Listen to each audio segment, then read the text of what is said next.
Hi welcome to hash tag నేను మీ Manoj. Telangana police డిపార్ట్మెంట్లో కలుపు మొక్కలు పెరిగిపోతున్నాయా?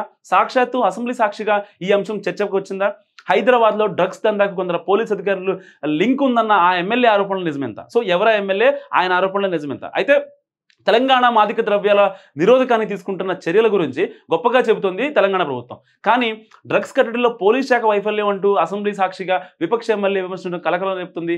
డ్రగ్స్ కేసుల్లో కొంతమంది పోలీసు ఉన్నతాధికారులు నిందితులతో చేతులు కలిపారని ఆరోపించారు MIM MLA Akbaruddin Owaisi. So నిజంగా నిందితులతో కలిసి పోలీసులు దందా చేస్తున్నారనడానికి తన దగ్గర ఆధారాలు ఉన్నాయని చెప్పారు ఆయన.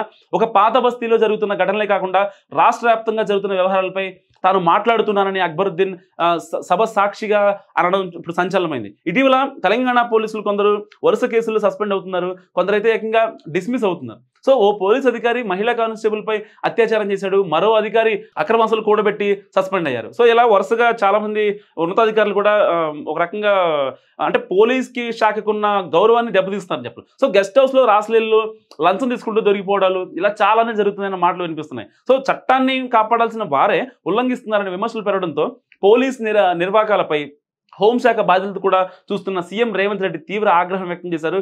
దీంతో సస్పెన్షన్స్ పర్వం కొనసాగుతుంది.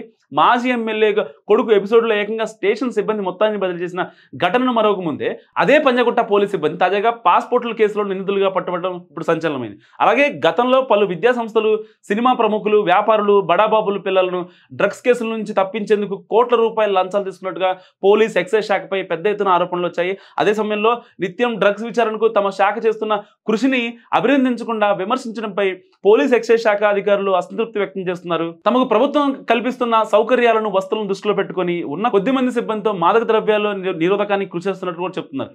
సో ఎవరో కొద్ది మంది చేసే తప్పులను మొత్తం శాఖగా ఆపాదించడం సరికాదని అభిప్రాయపడుతున్నట్టు తెలిసింది. ఖండాంతరాల నుంచి డ్రగ్స్ దిగుమతి అవుతున్నాయని, పక్క రాష్ట్రాల నుంచి గంజాయి సరఫరా అవుతుందని, ఒకప్పుడు బడాబాబులకే పరిమితమైన డ్రగ్స్ ఇప్పుడు పాఠశాల విద్యార్థుల దాకా వెళ్ళిన క్రమంలో తన మీద ఒత్తిడికి కూడా తీవ్రంగానే ఉందన్నది పోలీసు అధికారుల అభిప్రాయంగా తెలుస్తుంది. ఈ క్రమంలో రాజకీయ నాయకులు తమను టార్గెట్ చేస్తే ఏం చేయగలమన్నది కూడా పోలీస్ ఆఫీసర్స్ ఫీలింగ్గా చెప్తున్నారు.